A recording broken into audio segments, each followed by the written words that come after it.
Collision with Oblivion. The year 2147. Earth orbit. Humanity's first journey beyond their home system. A brilliant vista, Earth in the background, shimmering blue against the darkness of space. High above it, the interstellar vessel Dauntless floats gracefully, its sleek hull reflecting sunlight as it prepares for its final systems check. Constructed over decades by a unified Earth, this is humanity's first attempt to breach the void and reach beyond the distant confines of the solar system. Command deck of the Dauntless.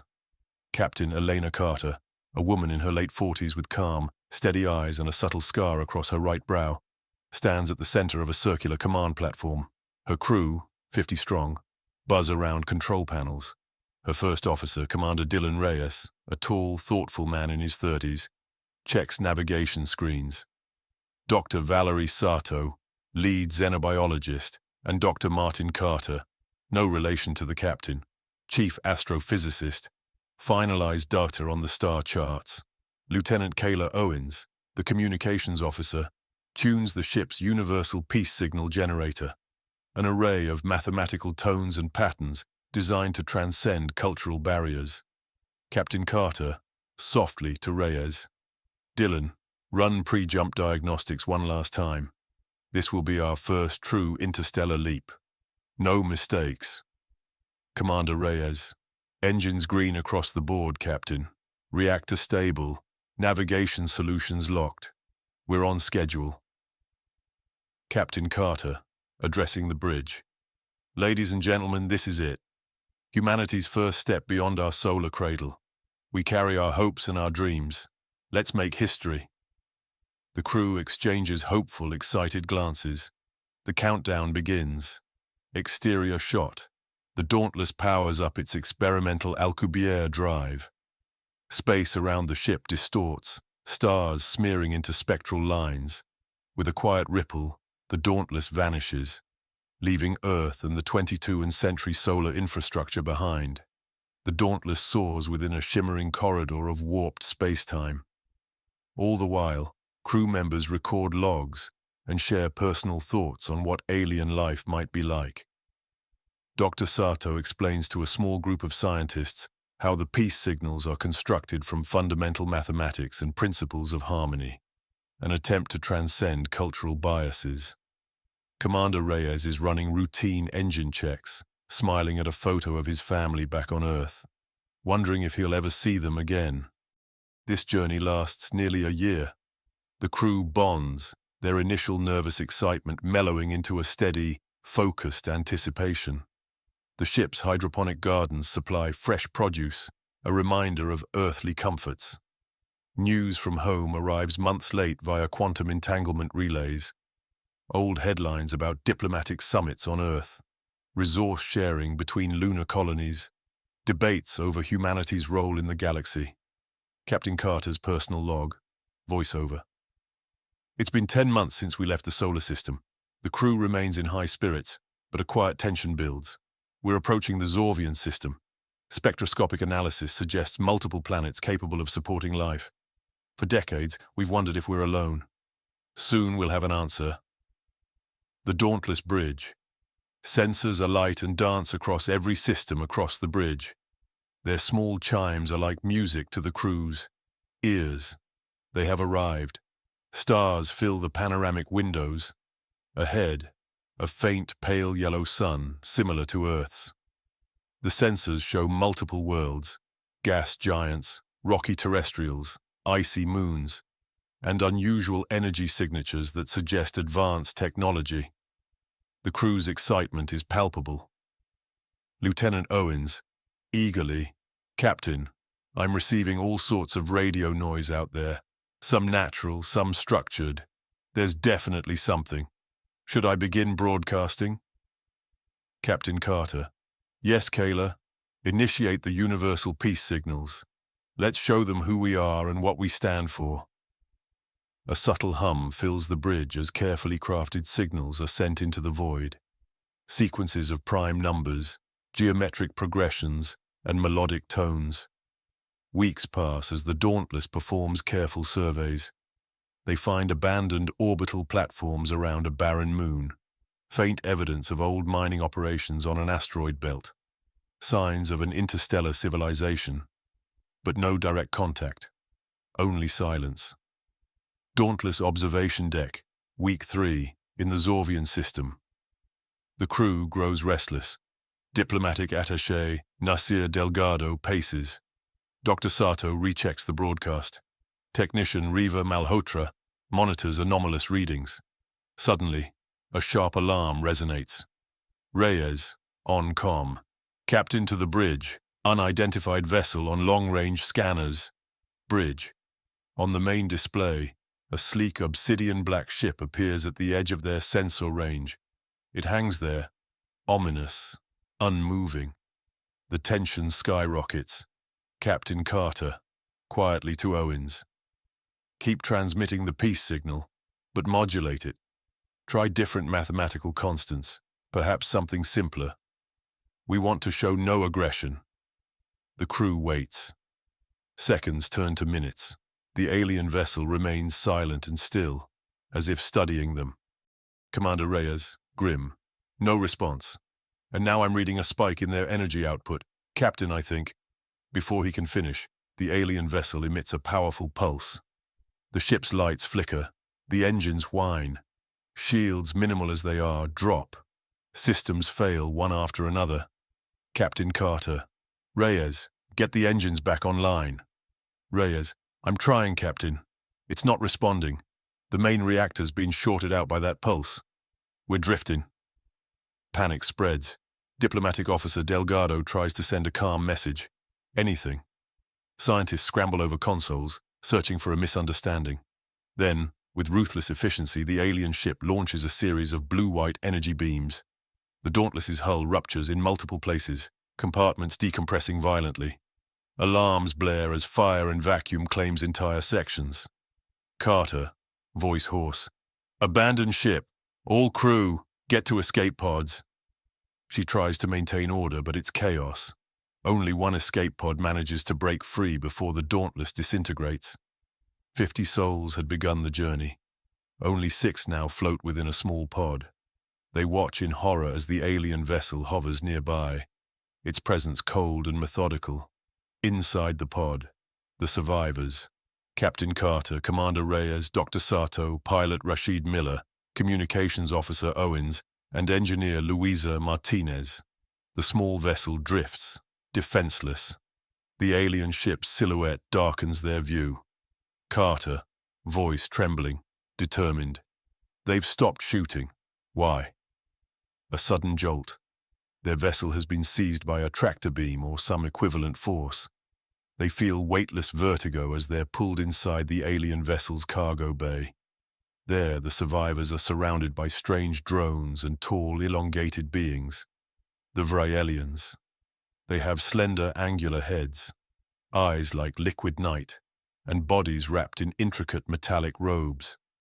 The humans try to speak, but the Vrielians respond with silent indifference at first. Strange devices are being attached to their pod's hull. Their databanks are scanned. Personal logs and Earth's location charts are ripped from the ship's memory. The interrogation feels telepathic. Snatches of memory and feeling are extracted without words. Over hours, maybe days, the survivors cannot tell. The Vrielians learn all they need. A final silent decision is made. Without ceremony, the humans are returned to their vessel, which is set adrift once more. A single communication bursts forth in perfect Earth languages. Vrielian message. Calm, cold. You are a dangerous species, driven by conquest and chaos. We cannot allow your kind to spread unchecked. Remain confined to your world or face eradication. This is your only warning. Then the alien ship vanishes into the stars, leaving the human vessel drifting back towards Sol. With limited power and supplies, it takes months for the pod to reach a region where any of Earth's patrol units can intercept them. By then, 2 survivors have perished from injuries and resource shortages. 4 return to Earth, broken and traumatized. United Earth Coalition, UEC, Headquarters Geneva, a tense meeting of world leaders, scientists, and military officials. News of the dauntless disaster and the Vrayelian ultimatum has spread like wildfire. Fear and outrage sweep through every colony, from the terraformed highlands of Mars to the ocean domes of Europa. On a massive holoscreen, Captain Carter and Dr. Sato testify. They recount the Vrayelians' merciless attack, their unmatched technology, and the warning. President Julian Osei of the UEC, so they destroyed our ship without provocation? Carter, voice shaking with controlled anger. Yes, Madam President, we tried to offer peace, to tell them of our intent and presence. They answered with annihilation. Debates erupt. Some argue that humanity must focus inward, rebuild defensive fleets, and avoid provoking the Vrayelians. Others demand retaliation, desperate to show that Earth will not be subjugated. Meanwhile, scientists feverishly work to decode every scrap of data the survivors brought back. Military engineers begin designing new warships, inspired by the Vrayelian energy signatures. Outer solar system, the Kuiper Belt, a fleet of sleek Vrayelian vessels, appears without warning. They target unmanned mining stations, Earth's long-range comm relays, and strategic points of infrastructure. They don't waste ammunition on inhabited bases. This is a calculated move, crippling Earth's resources, showing their might, yet not committing mass murder. The message is clear. We can destroy you at will. Earth's new fleet, hastily assembled, responds. The Independence, Shackleton, and Zheng He, 3 warships adapted from old colony transports, rush outward, engaging the aliens with railguns and nuclear-tipped missiles. But the Vrayelians seem always one step ahead, their ships dancing around human torpedoes and beam blasts as if anticipating them. Casualties are heavy on humanity's side. Earth's morale wavers, but not its resolve. Makeshift guerrilla tactics emerge. Mining vessels refitted with stealth coatings ambush lone alien scouts. Mines hidden in asteroid fields claim a few Vrayelian vessels. For the first time, the aliens register losses, small though they may be. Near Jupiter orbit, a human patrol frigate, the Seraph, is on reconnaissance, scanning for a rumored Vrayelian strike wing. Instead, they detect an unknown signal, different from the Vrayelians, more subtle, almost curious. They investigate, weapons armed but cautious. A vessel appears, silver, elongated, with turquoise accents. The crew aboard the Seraph readies for a fight. Instead, a calm, musical voice comes through their comms. Unknown voice. Humans, we are the Centauri. We do not align with the Vrayelians. We have watched from afar as your kind enters this dark epoch. We offer an accord, technology and information, in exchange for consideration. Suspicion runs high on the Seraph. Captain Friedrich Becker narrows his eyes at the holoscreen. Captain Becker, we read you, Centauri. What is it that you want with us? Centauri voice, smooth, almost too reassuring. Your strategic cooperation. We see potential in humanity. With our help, you could stand against the Vrayelians. But first, you must trust us. Back on Earth, the UEC is skeptical. Yet humanity stands on the brink. Offers of alliance are scarce. They accept the limited technology transfers, improved propulsion systems, refined shielding alloys. The Centauri hint at knowledge of Vrayelian weaknesses, but never give it freely. In exchange, they request human reconnaissance data, samples of Earth metals, and insight into human military tactics. Captain Carter, recovered from her trauma, voices her concern to the Council. Carter, the Centauri are giving us just enough to keep us fighting, but not enough to ensure our victory. Are we sure they're our allies? President Osei, an alliance of convenience perhaps, but we need every advantage we can get. With Centauri propulsion tech, Earth warships become more agile. With their improved shields, human vessels survive encounters that would have spelled doom weeks before. Suddenly, the Vrayelians are forced to fight harder. The war intensifies, from hit-and-run skirmishes in the asteroid belt to pitched battles near Mars. Both sides suffer greater losses. Humans adapt, inventing more clever tactics, coordinated missile swarms, decoy drones, and the harnessing of solar flare emissions to blind Vrayelian sensors. The Vrayelians respond with relentless strikes, targeting shipyards and refineries. Casualties mount, but humanity holds. Dr. Sato, in a research lab on Earth. If we could only understand the Vrayelians' root motive. They claim we're dangerous, but their method suggests fear. Fear of what we might, or could become. Carter, quietly. The Centauri say they're helping us, but why not approach us before the Vrayelians attacked? Why now? I can't shake the feeling we're only pawns in a much larger conflict. UEC Situation Room. Holographic maps show Vrayelian fleets converging on Earth. Humanity's outer defenses crumble under the latest assault. Time is running short. President Osei. The Vrayelian main fleet is en route. They've dropped out of FTL near Neptune's orbit. We may have only hours before they reach Earth's defensive perimeter. Admiral Kamarov. Our fleets are outnumbered. Even with the Centauri tech, we can't match their firepower. We need reinforcements or a diplomatic breakthrough. In a corner of the chamber, a group of scientists, diplomats, and intelligence officers hatch a desperate plan. They propose sending a covert delegation to the Centauri homeworld using the newly gifted faster-than-light drives. The goal: secure direct military assistance, or at least persuade the Centauri to negotiate a peace with the Vrayelians. Perhaps the Centauri have diplomatic channels unknown to humanity. Carter, stepping forward. I volunteer to lead the delegation.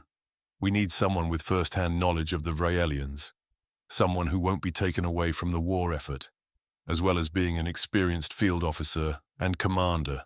The leaders hesitate. Carter is quickly become a symbol of resilience, but sending her is risky. Yet they have few options. Her team includes Dr. Sato and a small cadre of diplomatic specialists.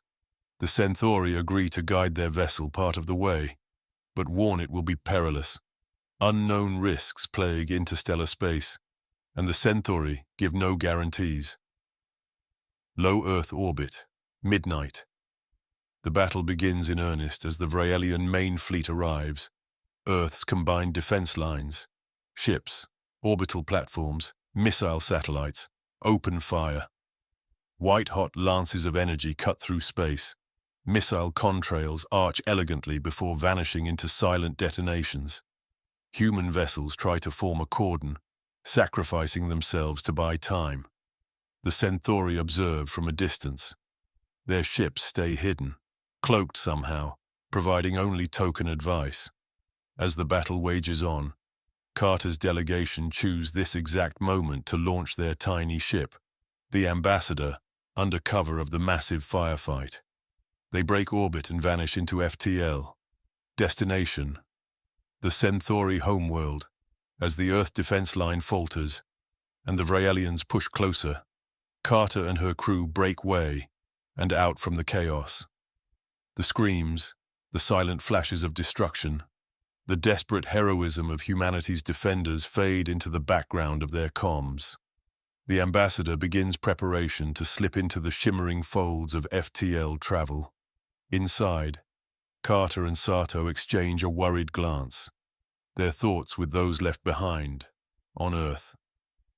The diplomats, pale and anxious, review what they'll say to the Centauri leaders. No one knows if this risky move will bring peace, or if they are walking into another trap. Perhaps the Centauri want humanity to keep fighting, to wear down the Vrayelians, to serve as unwitting pawns in an even grander conflict. Carter, final log. It all comes down to this. We are caught between two alien powers, one that sees us as a threat and another that claims to be our ally, but whose motives remain unclear. We left Earth to find new worlds, to make peaceful contact, and now we stand on the brink of annihilation. Our hope is a distant star, a plea for understanding that we carry to the Centauri. Will they help us negotiate peace, or will they push us deeper into war? The ship disappears into the cosmic dark, leaving the fate of Earth and humanity's future among the stars uncertain. End of Part 1.